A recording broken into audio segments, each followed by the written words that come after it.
$1.87. That was all, and 60 cents of it was in pennies. Pennies saved 1 and 2 at a time by bulldozing the grocer and the vegetable man and the butcher, until one's cheeks burned with the silent imputation of parsimony that such close dealing implied. 3 times Della counted it. $1.87, and the next day would be Christmas. There was clearly nothing to do but flop down on the shabby little couch and howl. So Della did it, which instigates the moral reflection that life is made up of sobs, sniffles, and smiles, with sniffles predominating.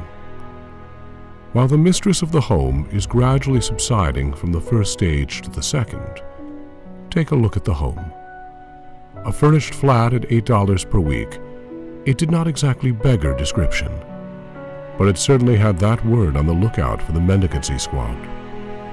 In the vestibule below was a letter box into which no letter would go, and an electric button from which no mortal finger could coax a ring. Also appertaining thereunto was a card bearing the name Mr. James Dillingham Young. The Dillingham had been flung to the breeze during a former period of prosperity, when its possessor was being paid $30 per week. Now, when the income was shrunk to $20, the letters of Dillingham looked blurred, as though they were thinking seriously of contracting to a modest and unassuming D.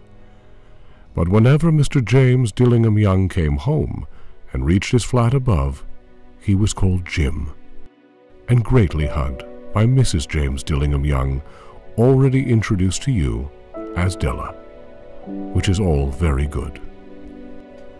Della finished her cry and attended to her cheeks with the powder rag.